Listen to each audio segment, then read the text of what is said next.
ব্যাপারটা হচ্ছে থাইরয়েড কি নিয়ে প্রেজেন্ট করতে হবে, থাইরয়েড সোয়েলিং নিয়ে প্রেজেন্ট করবে আবার কি, বোঝা গেল? আর কি নিয়ে প্রেজেন্ট করতে পারে? তো হাইপোথাইরয়েড বা হাইপারথাইরয়েড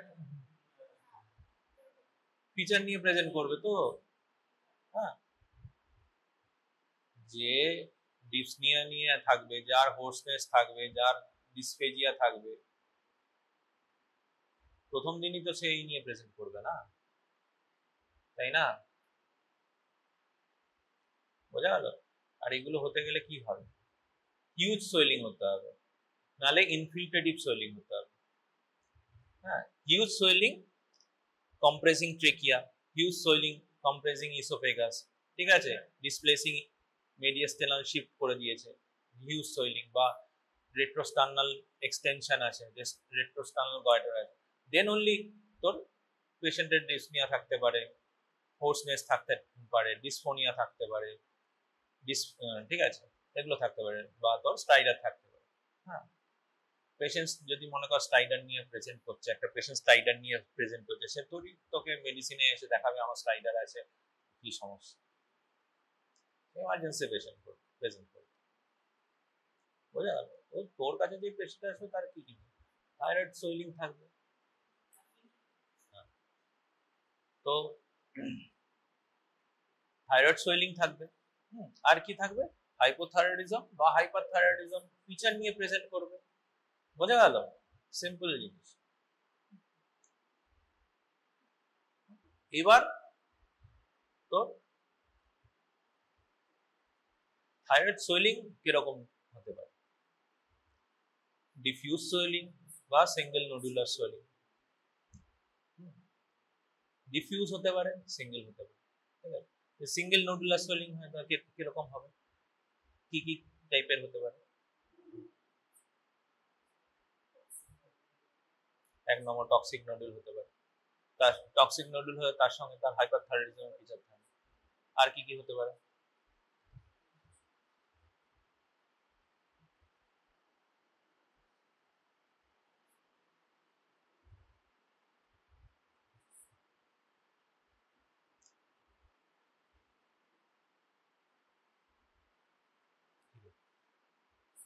পড়িয়েছি তো, তো বললো তো সলিটারি থাইরয়েড নোডুল।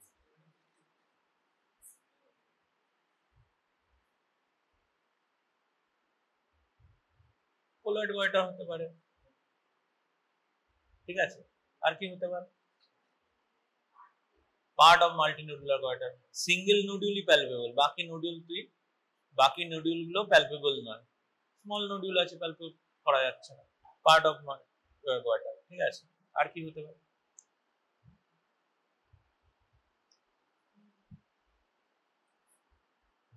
কোন কার্সিনোমা হবে?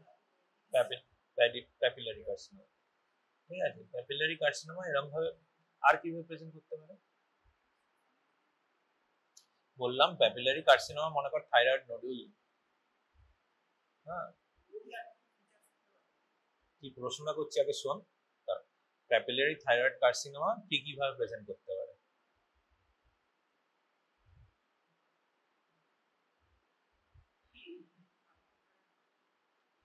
মনে কর একটা থাইরয়েড সোয়েলিং আছে, তুই এফএনএসি করলি, দেখলি প্যাপিলারি থাইরয়েড কার্সিনোমা, ঠিক আছে। একটা নোডুল মেবি ম্যালিগন্যান্সি হতে পারে। নেক্সট কি আর কি হতে পারে? আমি বলছি প্যাপিলারি থাইরয়েড কার্সিনোমা কি কিভাবে প্রেজেন্ট করতে পারে?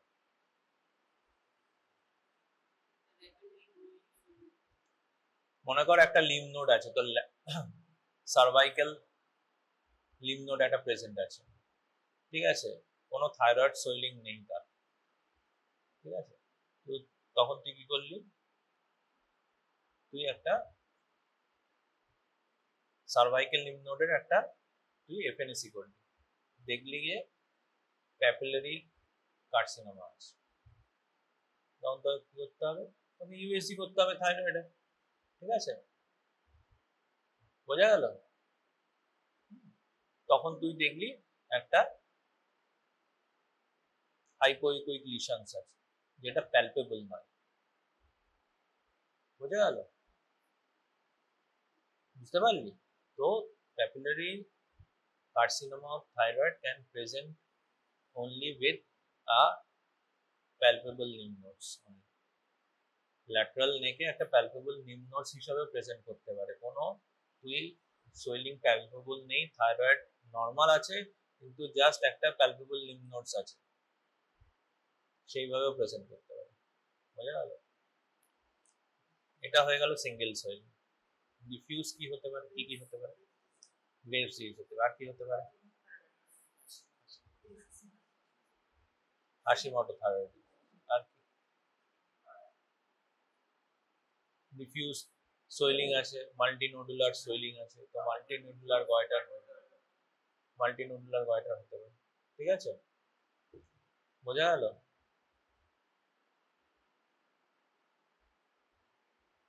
বুঝতে পারলি? এবার হিস্ট্রি টেকিং কি করে শুরু করবো?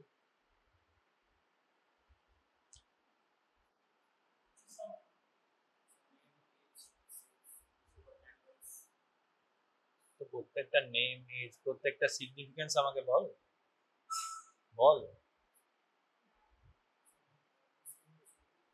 আবার মুসলিম কি করে? নেমের সিগনিফিকেন্স বল, সেক্সের সিগনিফিকেন্স বল।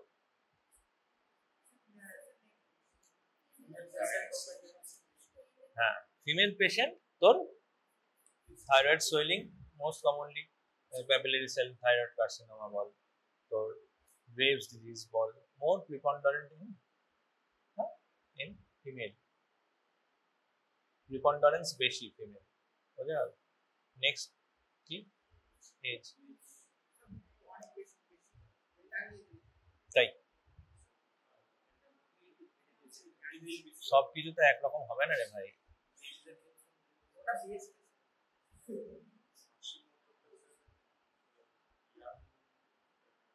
গ্রেভস, খাতা দেখে বলিস না, দাঁড়া একটা একটা করে বল। গ্রেভস ডিজিজ কোন এজ গ্রুপে হয়? Young age females, usually in the second and third decade. ঠিক আছে? প্যাপিলারি সেল কার্সিনোমা ইয়ং এজে হয়, ইয়ং বা মিডল এজ। ঠিক আছে? Young female. ঠিক আছে? নেক্সট কি? Thyroiditis, Hashimoto thyroiditis usually present in the middle age. ঠিক আছে? Thyroid cancer, rest of thyroid cancer present in adult age, adult বা ওল্ড এজ। ঠিক আছে? বোঝা গেল? এজ হয়ে গেল, সেক্স হয়ে গেল। নেক্সট কি? অ্যাড্রেসের কি সিগনিফিকেন্স আছে? এন্ডেমিক। কিসের এন্ডেমিক? হ্যাঁ, এন্ডেমিক রিজিয়ন মানে কি? যেখানে আয়োডিন ডেফিসিয়েন্সি। ঠিক আছে? হ্যাঁ,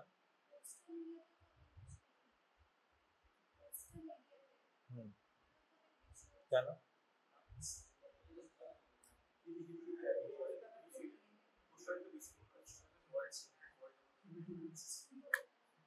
ঠিক আছে? তো এন্ডেমিক জোন, সেখানে আয়োডিন ডেফিসিয়েন্সি থাকলে তো চান্স অফ গয়টার বেশি। ঠিক আছে? আর কি? দেখ গিয়ে রেডিওলজিতে যারা সিটি স্ক্যানে কাজ করছে সবাই হাইপোথাইরয়েডিজম আছে। হেড নেক যদি রেডিয়েশন হয় কারণ, হ্যাঁ, তো চান্সেস অফ ম্যালিগনেন্সি। ঠিক আছে? আর কি আছে? আর কি সিগনিফিকেন্স আছে? ফুড হ্যাবিটের সাথে কি? ফুড হ্যাবিট, লো আয়োডিন তো বলেই দিয়েছি, গয়টারোজেন। ঠিক আছে? ঠিক আছে? ব্রাসিকা ফ্যামিলি বোধ হয়, ক্যাবেজ যাদের হয় তাদের থায়োসায়ানিন থাকে, থায়োসায়ানেট। ঠিক আছে? নেক্সট, লং স্ট্যান্ডিং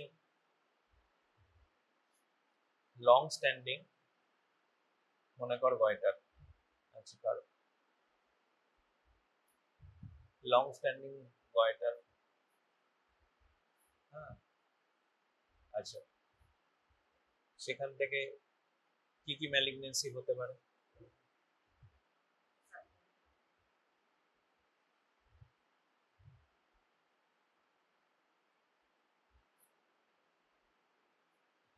আয়োডিন রিপ্লেনিশ মানে আয়োডিন এডিকুয়েট জোনে কি ধরনের ম্যালিগনেন্সি হয়?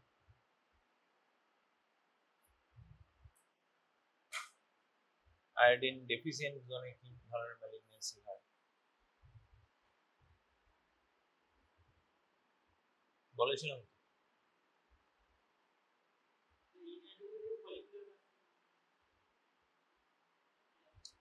আর এডিকুয়েট মেডুলারি, মেডুলারি কি কার্সিনোমা? মেডুলারির সেলস অফ অরিজিন কি? মেডুলারি কার্সিনোমা সেল অফ অরিজিনটা কি? প্যারাফলিকাল সি সেল। তো this is a neuroendocrine tumour. Calcitonin secret করে, তো থাইরয়েড ফলিকল থেকে তৈরি হয়। তো আয়োডিন ডেফিসিয়েন্স, আয়োডিন এডিকুয়েট, আয়োডিন ইনএডিকুয়েটের কোনো রিলেশনশিপই নেই।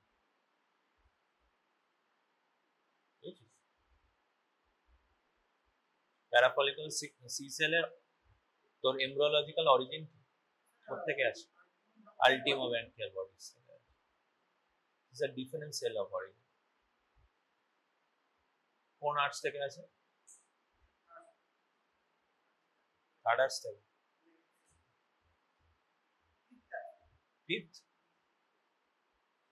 ফিফথ আর্টস আছে আমাদের?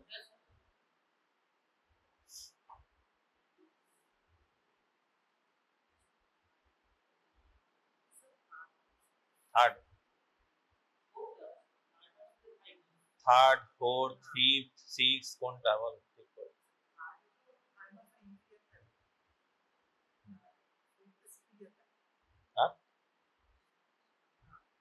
Superior thyroid, lateral lobes of thyroid and ultimo branchial body. ঠিক আছে? প্যারাফলিকাল সি সেলের অরিজিন কোথা থেকে খুব কমনলি জিজ্ঞেস করে। প্যারাথাইরয়েডের অরিজিনও খুব জিজ্ঞেস করে কোন আর্টস থেকে, এটা মনে করবি। মনে রাখবি কি করে? মনে রাখবি কি করে?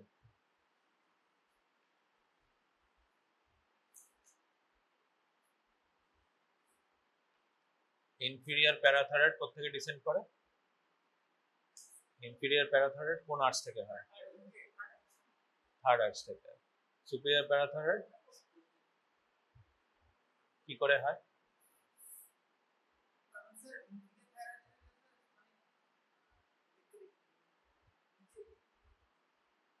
ইনফিরিয়র প্যারাথাইরয়েড কি থাকে? নিচে থাকে। সুপিরিয়র প্যারাথাইরয়েড ইউজুয়ালি উপরে থাকে। থাইরয়েডের কি থাকে? আপার পোলে থাকে। ইনফিরিয়র প্যারাথাইরয়েড নিচে থাকে, ইনফিরিয়র পোলে থাকে। তো থার্ড আর্টস তো উপর থেকে কি করে, সুপিরিয়রটা ফোর্থ আর্টস থেকে হচ্ছে, ইনফিরিয়র থাইরয়েড, ইনফিরিয়র প্যারাথাইরয়েড তো থার্ড আর্টস থেকে কি করে হয়? ইনফিরিয়র প্যারাথাইরয়েড কি করে থার্ড আর্টস থেকে হচ্ছে? ইনফিরিয়র প্যারাথাইরয়েড থাইরয়েড কি বলে থাইমাস থার্ড আর্টস থেকে হচ্ছে, তো তো সেটা কি করে হচ্ছে?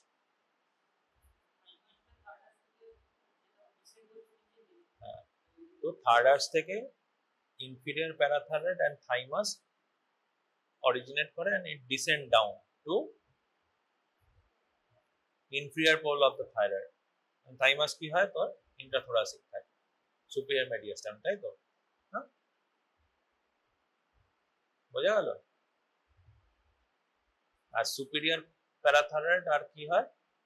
ultima branchial body তোর fourth arch থেকে হয়। তোর descent কি হয়? এরাও তো slightly descent করে, but it is the descent of superior parathyroid and তোর ultima branchial bodies descent তো লিমিটেড হয়। তো লিমিটেড হওয়ার জন্য কি হয়? superior parathyroid লোকেশন না, ওপরে থাকে, but superior parathyroid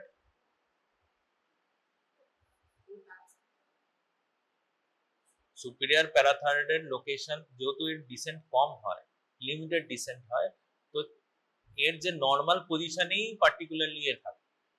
inferior parathyroid যে লং ডিসেন্ট হয়, তো it can be more commonly it can be ectopic, যে নিজের লোকেশনে ও যে পার্টিকুলার লোকেশন সবসময় থাকে না, এদিক ওদিক থাকতে পারে, কোনো সময় মিডিয়াস্টেনে ইন্ট্রাথাইরয়েডাল, ঠিক আছে, থাইমাসের কাছাকাছি অনেক সময় থাকে। তো most chances of ectopic inferior প্যারাথাইরয়েডে বেশি হয় দেন সুপিরিয়র প্যারাথাইরয়েড, ঠিক আছে।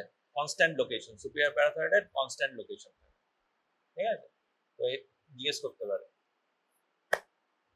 এখন তো তোদের নিটে যে লেভেলের কোশ্চেন আসছে, হ্যাঁ, অনেক কিছু জানতে হবে। নেক্সট হচ্ছে কি জিজ্ঞেস করছিলাম, papillary cell thyroid carcinoma iron adequate জোনে, ঠিক আছে। Long standing multinodular goitre, long standing goitre থেকে ইউজুয়ালি ফলিকুলার সেল কার্সিনোমা হয়, ঠিক আছে, বা তোর অ্যানাপ্লাস্টিক হয়, বুঝে গেল।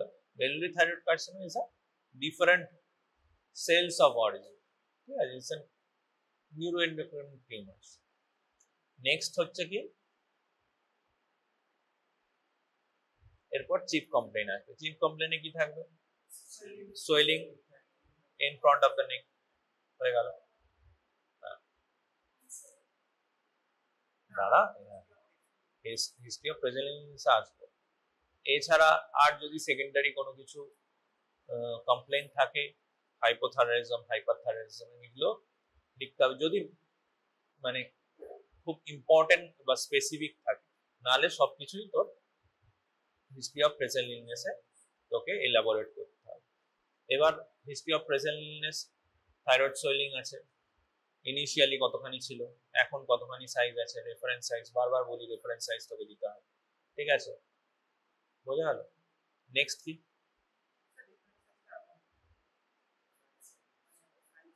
না ইনিশিয়ালি কিভাবে স্টার্ট করেছিল সোয়েলিংটা, ইনিশিয়ালি কতখানি সাইজ ছিল, এখন কতখানি সাইজ আছে, হ্যাঁ। পেশেন্ট তো বলবে, প্রথমেই তো কারোর এত বড় গয়টার হয়ে যাবে না। প্রথমে মনে কর রাইট সাইডে সোয়েলিং ছিল বা লেফট সাইডে সোয়েলিং ছিল বা ইসমাসে সোয়েলিং ছিল, এটা আস্তে আস্তে ডিফিউজ একটা সোয়েলিং হয়েছে। কারোর হয়তো ইনিশিয়ালি একটা সলিটারি নোডিউল আছে মনে কর, সেটা ইউজুয়ালি একটা ছোট মানে কি বলবো একটা ছোট এরকম মটরশুটির দানার মতো ছিল, এখন সেটা বড় হয়ে একটা বড় একটা পিং পং বলের মতো সাইজ হয়ে গেল। তোকে এটা এক্সপ্লেন করতে হবে, লিখতে হবে, বোঝা গেল। ওকে জিজ্ঞেস করতে হবে, ও বলবে তোকে এটা খুব ইনিশিয়ালি ছোট ছিল, আস্তে আস্তে এটা বড় হচ্ছে। তো কি অনসেট কত ছিল, রেফারেন্স সাইজ কত ছিল, কিভাবে প্রগ্রেস করেছে, অ্যাকিউট না ইনসিডিয়াস, ঠিক আছে, হ্যাঁ, বোঝা গেল, বুঝতে পারছিস তো, হ্যাঁ, কিভাবে প্রগ্রেস করেছে, হ্যাঁ, কোন জায়গায় লোকেশন আছে, লোকেশন বলে দেবে, হ্যাঁ, সাইড যদি মনে কর ডিফিউজ সোয়েলিং না হয়, ইউনিল্যাটারাল সোয়েলিং হয়, রাইট সাইডে, লেফট সাইডে। এবার কি পেইনফুল সোয়েলিং, পেনলেস সোয়েলিং, কি ডিফারেন্সিয়েট করব? পেইনফুল সোয়েলিং কখন হবে, পেনলেস সোয়েলিং কখন হবে? প্রথমেই ম্যালিগন্যান্সি, আমাদের বিনাইন ডিসঅর্ডারও হতে পারে। পেনলেস এমনি painless any swelling goitre, painful goitre কখন হবে? টক্সিক মাল্টিনোডুলার গয়টারে পেন কেন হবে? পেন কখন হয়? হ্যাঁ, ইনফ্লামেশন হলে পেন হয়। আর কোথায় পেন হতে পারে? মাথায় ঢুকিয়ে নে পেন কেন হয়, পেন কেন হয়? ইনফ্লামেশনের যে ইনফ্লামেশনের কম্পোনেন্টস গুলো কি? প্যালর, ডলর, কি বল? রুবার মানে কি? রেডনেস। প্যালর মানে কি? প্যালর মানে সরি ক্যালর মানে কি বল? তাহলে কি কি কম্পোনেন্ট আছে? একটা হচ্ছে রুবার, রুবার মানে কি? ডলার মানে পেন, ক্যালর মানে টেম্পারেচার, লস অফ ফাংশন। ঠিক আছে, তাহলে তাহলে পেন হলে, পেন কখন হবে, ডলার কখন হবে, ইনফ্লামেশন যদি থাকে। ঠিক আছে, হ্যাঁ, এর মধ্যে আবার প্যালর বলে দিস না। হ্যাঁ, রুবরও বলছিস, প্যালরও বলছিস, তাহলে বলিস সবই তো এক, পরীক্ষার সময় গন্ডগোল হয়ে যেতে পারে। বোঝা গেল? তাই inflammation, pain is a cause of inflammation. ঠিক আছে, ইনফ্লামেশন কি থেকে, ইনফেকশন থেকে হতে পারে। ঠিক আছে, আর পেন কি কি করে হতে পারে, যদি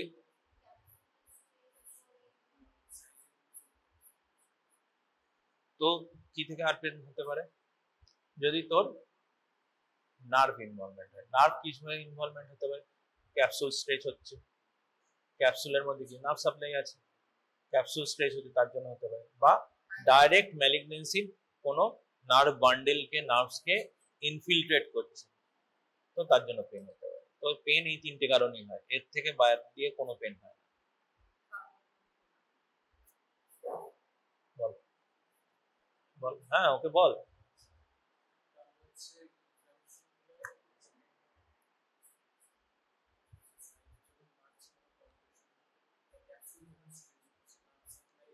নার্ভ ইনভলভমেন্ট হলেই তোর হবে। নার্ভ কি কি করে ইনভলভমেন্ট হতে পারে, এই যে মনে কর অ্যাবডোমিনাল ডিসটেনশন হচ্ছে, অ্যাবডোমিনের মধ্যে ইনফ্লামেশন হয়েছে, তুই বুঝতে পারছিস, পেন বুঝতে পারছিস না, কিন্তু যখনই তোর ভিসেরাল পেরিটোনিয়াম ইনভলভমেন্ট হচ্ছে, হচ্ছে না, যেই প্যারিটাল পেরিটোনিয়াম ইনভলভমেন্ট হচ্ছে সেই পেন হচ্ছে। কারণ কি, অ্যাপেন্ডিক্স ইনফ্লেম, বুঝতে পারছিস না, পেরিয়াম্বেলিক্যাল একটা পেন হচ্ছে, এই হচ্ছে, বুঝতে পারছিস, কিন্তু যেই ইনফ্লেমড অ্যাপেন্ডিক্স প্যারিটাল পেরিটোনিয়াম কি ইরিটেট করছে, পেন হচ্ছে। কারণ কি, parietal peritoneum supplied by somatic nerves. ঠিক আছে, তো সোমাটিক নার্ভের তো তুই লোকেট করতে পারবি কোথায় পেন হচ্ছে। ভিসেরাল নার্ভ সাপ্লাই টাইপ কোন ফাইবার, টাইপ সি ফাইবার, তো ক্রুড, ও বুঝতে পারে না, লোকেট করতে পারে না, কিন্তু এই ডেল্টা ফাইবার যখন করে তখনই ও লোকেট করতে পারে যেখান থেকে হচ্ছে, এই সোমাটিক, এই ডার্মাটম থেকে হচ্ছে। বুঝা গেল? তো ক্যাপসুলের মধ্যে রিচ ইন লাভ সাপ্লাই আছে, ব্লাড সাপ্লাই, লিম্ফ্যাটিক সাপ্লাই আছে, তো ক্যাপসুল যদি স্ট্রেচ করে তো পেন হবে। ঠিক আছে, নেক্সট কি, যদি কোনো নার্ভ বান্ডেল বা নার্ভসকে ইনফিলট্রেট করে ম্যালিগনেন্সি, তাহলে পেন হবে। একটা হচ্ছে ইনফ্লামেশন, আর একটা নার্ভ, নার্ভ যদি ইরিটেট হয়, নার্ভ ইনভলভমেন্ট হয়, তাহলে হবে। তো বোঝা গেল? আর একটা জিনিস তো সবসময় হতে পারে, বুঝছিস?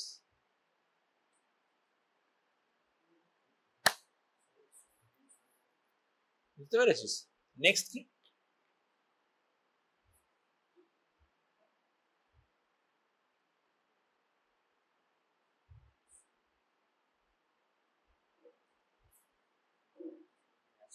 যে কোনো, যে কোনো সোয়েলিং বলেছিলাম কি, যে কোনো swelling, thyroid swelling, breast swelling, তো there is any rapid increase in size, কেন, ম্যালিগনেন্সি। আর কিসের জন্য,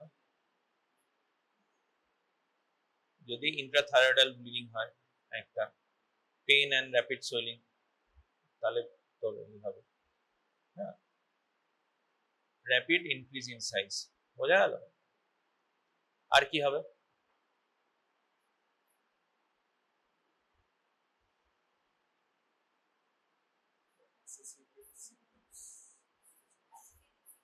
অ্যাসোসিয়েটেড সিমটমসে কি থাকে,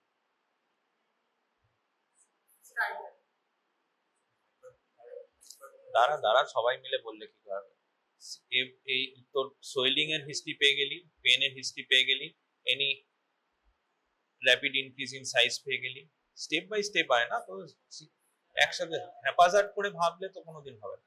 এরপর তোকে কি করতে হবে, শোন শোন শোন, এরপর তোকে any feature of hypothyroidism and hyperthyroidism আছে কি নেই, হাইপারথাইরয়েডিজম 20টা ফিচার আছে, হাইপোথাইরয়েডিজম 40টা ফিচার আছে, থোড়ি তুই সবকিছু নিবি। বোঝা গেল?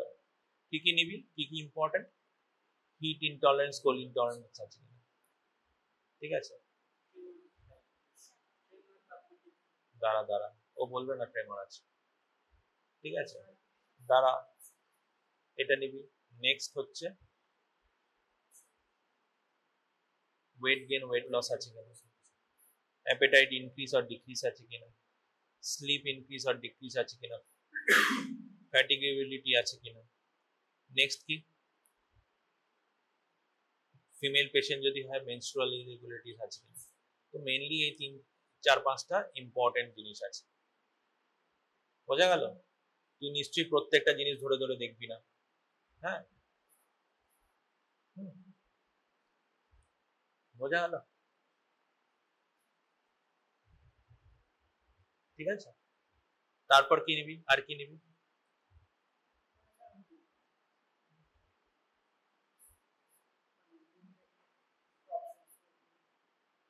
থাইরয়েডে কি মুভমেন্ট প্রবলেম হয়?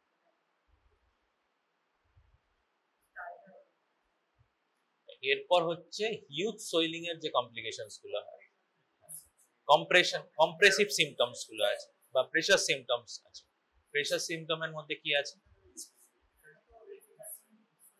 ও ডিসফিজিয়া বলবে না, হিস্ট্রির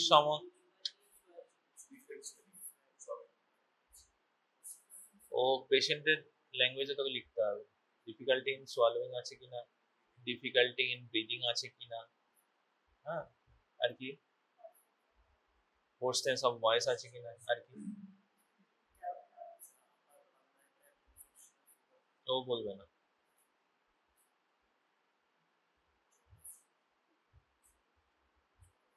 জ্বর আসছিল, ফেশিয়াল ফেশিয়াল পাফিনেস আছে কিনা। কেন ফেশিয়াল পাফিনেস থাকে? হাইপোথাইরয়েডিজম ফেশিয়াল নিয়ে নিয়েছে। ফেশিয়াল পাফিনেস কাদের থাকে? মুন ফিসিস তো Cushing syndrome. facial veins prominent, upper chest vein prominence, retrosternal Pemberton sign. ঠিক আছে,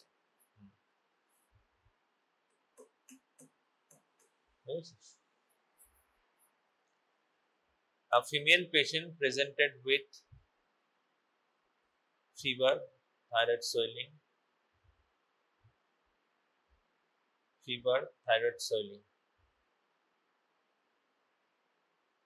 patient also complain of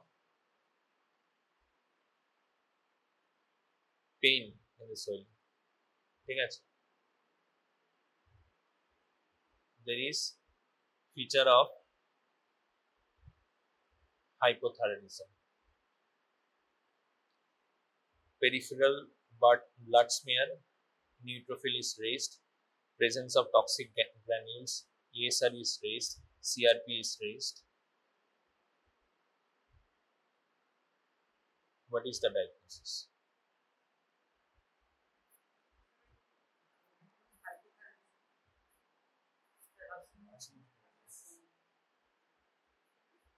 fever with thyroid swelling.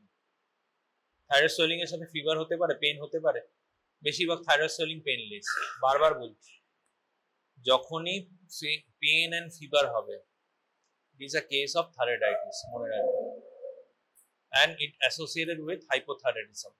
কেন হাইপোথাইরয়েডিজম হয়? থাইরয়েডাইটিস মানে কি? থাইরয়েডের ইনফ্লামেশন। তো থাইরয়েড ইনফ্লামেশন হলে কি হবে? যে কোনো ইনফ্লামেশন হলে কি হয়? আলটিমেটলি নেক্রোসিস হয়, এই হয়। তো থাইরয়েড ফলিকুল উইল ডিস্ট্রয়। তো তোর থাইরয়েড হরমোন কি হবে? থাইরয়েড ফলিকুলই তো থাইরয়েড হরমোন সিক্রেট করে। তো ফলিকুলই যদি কমে যায়, তো থাইরয়েড হরমোনও কমে, হাইপোথাইরয়েডিজম নিয়ে প্রেজেন্ট করে পেশেন্ট। এই এরপরে কোশ্চেনটা ধরবো তো পারবি না, গ্যারান্টেড। এবং পারবি, এবং এই কোশ্চেনটা আমি বলেও দিয়েছিলাম। A patient presented with painful thyroid swelling with fever for last 7 days.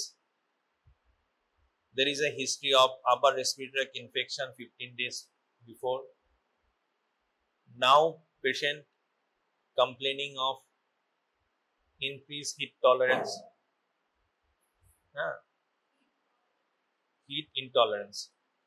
increased heat intolerance.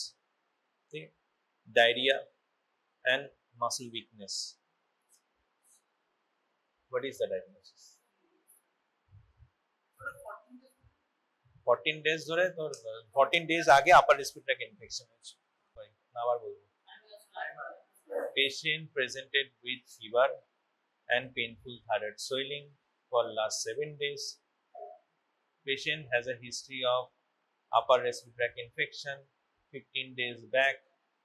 Now patient presented with diarrhea, increased heat intolerance,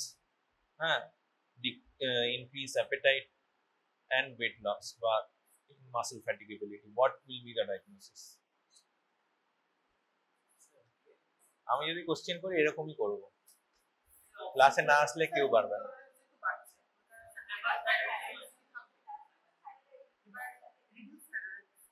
next কি বললাম, পেইনফুল সোয়েলিং। কি করে তুই তোর ডায়াগনোসিসে আসবি, শেখ এগুলো, এই জিনিসগুলো কেউ শেখাবে না। হ্যাঁ, এবং এগুলো যখন গিয়ে তুই নিট পিজি পরীক্ষা দিবি তখন দেখবি কোশ্চেন এরকম আসছে। প্রথমে ফিভার আছে, পেইনফুল থাইরয়েড সোয়েলিং, তার মানে কি হলো, ইট ইজ আ থাইরয়েডাইটিস হয়ে গেল। আবার কি বলেছি, 15 ডেজ আগে আপার রেসপিরেটরি ইনফেকশন ছিল, আপার রেসপিরেটরি ইনফেকশন ছিল, তার মানে কি আপার রেসপিরেটরি ইনফেকশন কি হয়, কিসের জন্য হয়, ভাইরাল ফিভারের জন্য। ভাইরাল ফিভার হয়েছিল তার, তো বেসিক্যালি ভাইরাল থাইরয়েডাইটিস মানে acute thyroiditis is caused by virus. ঠিক আছে, অ্যাকিউট বা সাবঅ্যাকিউট ইউজুয়ালি ভাইরাস হয়, ব্যাকটেরিয়া হয়, ভাইরাস ইউজুয়ালি হয়ে গেল। তার মানে it's a case of thyroiditis. ঠিক আছে, ইনফেক্টিভ থাইরয়েডাইটিস হয়ে গেল। নেক্সট কি হয়েছে, এইটা হচ্ছে প্রথম একটা পার্ট হয়। নেক্সট পার্টটা কি, যে patient presented with hyperthyroidism features. হ্যাঁ, এই কোশ্চেনটা কিন্তু আমি তোদের ক্লাসে পড়িয়েছিলাম ওইখানে প্যাথোলজিতে।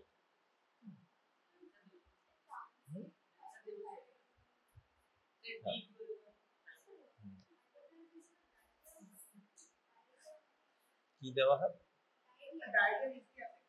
হাইপারথাইরয়েডিজমে কি হয়, ডায়রিয়া হয় না, হাইপোথাইরয়েডিজম কনস্টিপেশন হয়।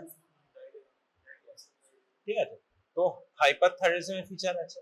ঠিক আছে, তো হাইপারথাইরয়েডিজম একটু আগে কি বললাম, infective cause presented with hypothyroidism, তাহলে এখন আবার হাইপারথাইরয়েডিজম।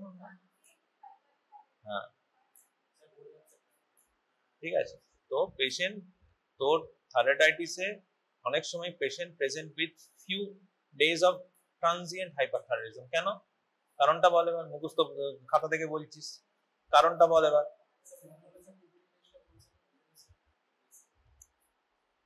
কারণ বল, কারণ ছাড়া আমার সাথে কোনো কথা। এবার প্রথমে কি হয়েছিল, কি বললাম, যে ফলিকুলার ড্যামেজ হলো, তো থাইরয়েড হরমোন প্রোডাকশন, যে নাম্বার অফ ফলিকুলস যদি কমে যায় তাহলে থাইরয়েড হরমোন প্রোডাকশন কমে যাবে। এবার ফলিকুলের মধ্যেই তো প্রিফর্ম থাইরয়েড হরমোন ছিল, তো যখন তোর নেক্রোসিস এন্ড ড্যামেজ হবে thyroid ফলিকুলস, they are to release into the bloodstream, so there is a few days of transient hyperthyroidism than profound hypothyroidism. বুঝতে পারলি, the diagnosis will be infective cause. এগুলি হচ্ছে tricks. Interesting লাগছে?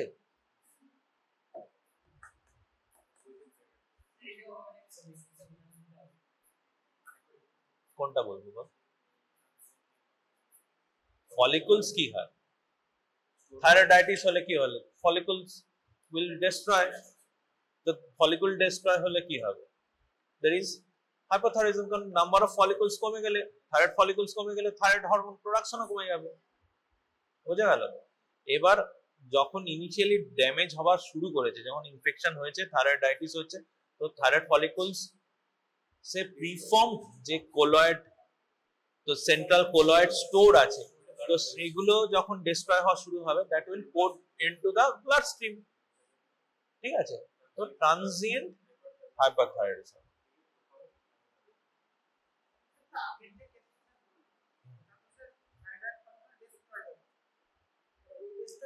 একই জিনিস দুটো scenario দিয়ে দিতে পারে, মেবি অনেকের মনে কর হাইপারথাইরয়েডিজম হলোই না, সাবজেক্টিভ কারোর হতে পারে। ঠিক আছে, তো ট্রানজিয়েন্ট হাইপারথাইরয়েডিজম সবারই হবে এরকম কোনো কথা নেই, ঠিক আছে? কারোর হতে পারে, কারোর নাও হতে পারে। যার ট্রানজিয়েন্ট হাইপারথাইরয়েডিজম মনে কর 2 দিন 3 দিন 4 দিন 5 দিনের জন্য হয়েছে, সে তার 7 দিন পরে এসে প্রেজেন্ট করছে, তো তুই তার হাইপারথাইরয়েডিজম ফিচার থরি পাবে না। ওকে, ডায়াগনোসিস তো একই থাকবে, এটা তো তোকে ট্রিক্স করছে, তোকে ডায়াগনোসিস একই হবে। ইনফেক্ট ফিভার পেইনফুল যখন বলছে তো তখন তোর ইনফেক্টিভ কজই হবে, কিন্তু তোকে এটা বুঝতে হবে যে তোকে হাইপারথাইরয়েডিজম বলে তোকে লোকে কি এর অপশনে কি থাকবে, গ্রেভস ডিজিজ থাকবে, তুই গ্রেভস ডিজিজ মেরে দিয়ে চলে আসবি, আলটিমেটলি এটা হবে ইনফেক্টিভ অ্যাকিউট বা সাবঅ্যাকিউট থাইরয়েডাইটিস হবে। এটাই তো ট্রিক। এইমসে তো এটাই কোশ্চেন আসবে, এইমসে এইভাবেই কোশ্চেন আছে।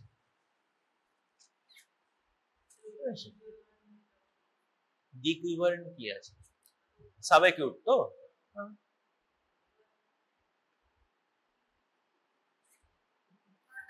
নাম মুখস্থ করার থেকেও জিনিসটা বোঝার চেষ্টা কর যে কেন হচ্ছে।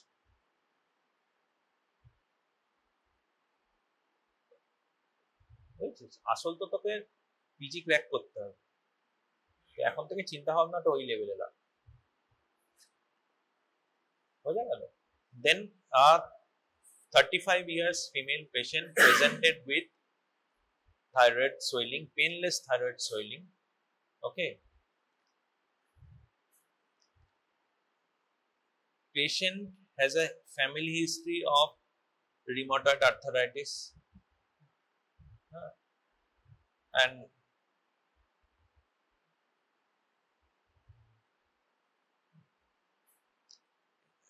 in first degree relative মানে তো বুঝিস, and also type 1 diabetes. Okay, patient having left thyroid TSH level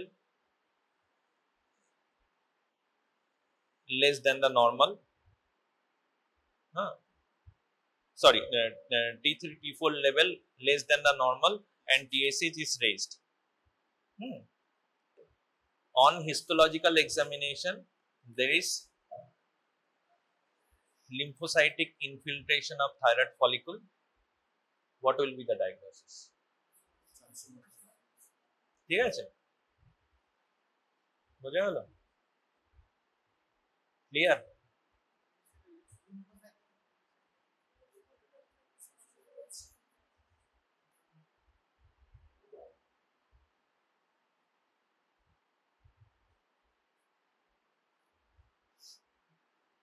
এরপর আমাদের মোটামুটি হিস্ট্রি অফ প্রেজেন্ট ইলনেস হয়ে যাবে।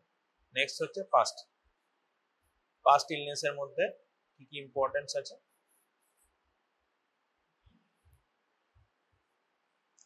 পাস্ট হিস্ট্রির মধ্যে মেডিকেল হিস্ট্রি, সার্জিক্যাল হিস্ট্রি, তোরা বল।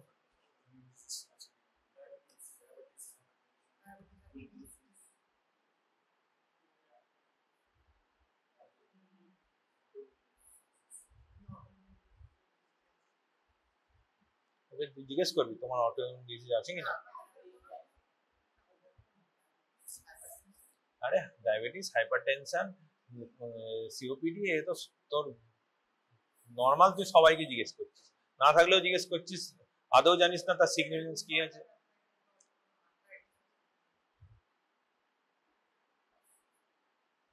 পাস্ট হিস্ট্রিতে কি জিজ্ঞেস করতে হবে?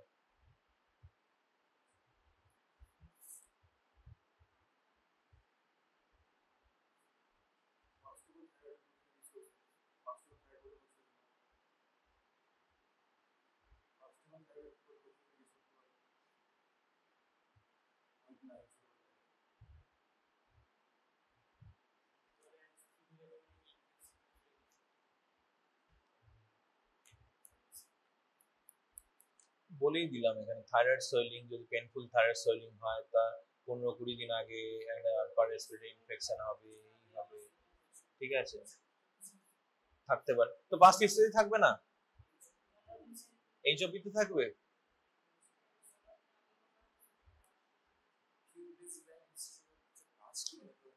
শোন শোন শোন দাঁড়া,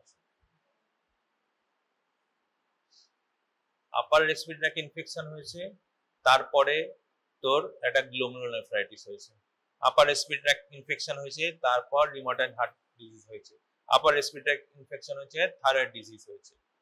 তো দুটো সিমিলার এর মধ্যে পড়ছে, তাহলে তো এটা বাঁচতে যাবে। যদি মনে কর তোদের কি যেন পড়িয়েছিলাম, একটা কি পড়িয়েছিলাম, হ্যাঁ, তো ও একই কমপ্লেন নিয়ে এসছে, এক জায়গায় ভর্তি হয়েছিল, সেখান থেকে ওর কি বলে সেটা রিজলভ হয়নি, ডিসচার্জ নিয়ে এসেছিল, অ্যান্টিবায়োটিক খেয়েছে, আবার এখানে প্রেজেন্ট করেছে। তো এটা পুরো জিনিসটা একটাই ক্লিনিক্যাল কন্ডিশনের মধ্যেই এক্সটেন্ডেড পার্ট, তো সেটা তোর হিস্ট্রি অফ প্রেজেন্ট ইলনেস এর মধ্যে আসবে। বোঝা গেল?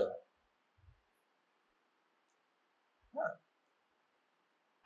ওই পেশেন্টটার কি ছিল, কন্ট্যাক্ট হিস্ট্রি ছিল, এক্সামিনার তোকে বলবে না কেন এটা 15 দিন আগে কথা, কেন প্রেজেন্টে লেখনি, বলতেই পারে, হ্যাঁ স্যার এটা প্রেজেন্টও লেখা যায়, দের ইজ নো সাচ ডিকটাম। কিন্তু ব্যাপারটা কি, যখন দুটো ক্লিনিক্যাল সিনারিও ডিফারেন্ট হবে এবং সেটা ফিউ ডেজ অ্যাপার্টে হবে, তোর একটা পাস্টে থাকবে, একটা প্রেজেন্টে থাকবে। রিজনিং কি, দুটো ক্লিনিক্যাল সিনারিও আছে।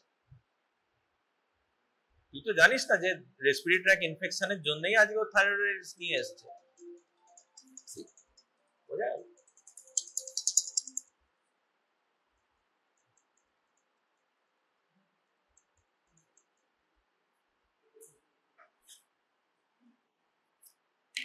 বোঝা গেল?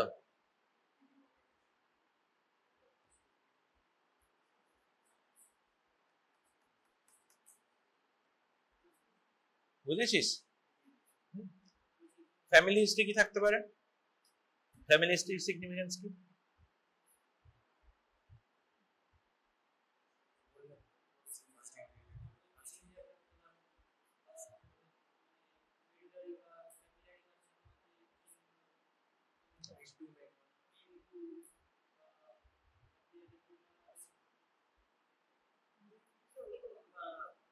মেন 1 এ থাইরয়েড কার্সিনোমা হয়? মেন 1 মেন 2 বললি তো? আচ্ছা, মেন 2 এ আর বি। মেন 1 এ কি কি আছে? যাই হোক, কেউ একজন বলেছিস, বাদ দে, এটা বড় কথা না, জেনে নে কি জিনিসটা। ওইসব নাম ফাম আমি জানি না, ঠিক আছে। মেন 1 হচ্ছে কি কি আছে, পিটিউটারি, প্যারাথাইরয়েড এন্ড প্যানক্রিয়াস, ঠিক আছে। আর তোর মেন 2 তে কি আছে, মেন 2 এ 2B মোস্ট কমন হচ্ছে মেডুলারি কার্সিনোমা আর কি পিওক্রোনোসাইটোমা। মেন 2 তে কে আছে, মেডুলারি কার্সিনোমা, পিওক্রোমোসাইটোমা আর হাইপার প্যারাথাইরয়েডিজম, ঠিক আছে। মেন 2B তে মেডুলারি কার্সিনোমা, পিওক্রোমো আর হচ্ছে হাইপার প্যারা, মানে হাইপার প্যারাথাইরয়েডিজম, ওখানে মিউকোজাল নিউরোমা, ঠিক আছে। দেখে নিস, তাও ভুল হতে পারে। বোঝা গেল ফ্যামিলি হিস্ট্রি? এরপরে কি আছে, personal history, sleep, appetite, sleep, bladder, bowel habits, এগুলো থাকবে। নেক্সট,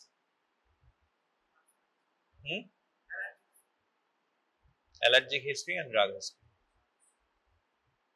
ঠিক আছে। এগুলো মেনস্ট্রুয়াল হিস্ট্রি নিতে হবে, মেনস্ট্রুয়াল এন্ড অবস্ট্রিক হিস্ট্রি নিতে হবে। মেনস্ট্রুয়াল হিস্ট্রিতে কি কি চেঞ্জেস হবে, hypothyroidism, hyperthyroidism,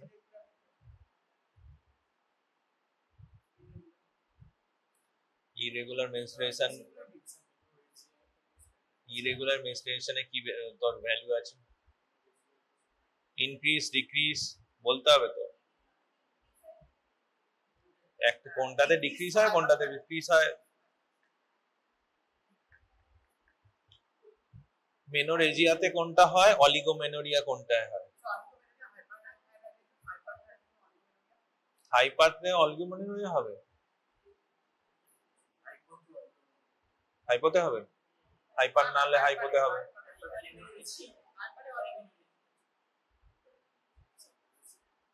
most common menstrual মানে অ্যাবনর্মালিটি ইন হাইপোথাইরয়েডিজম কি হয়? অলিগোমেনোরিয়া। ঠিক আছে।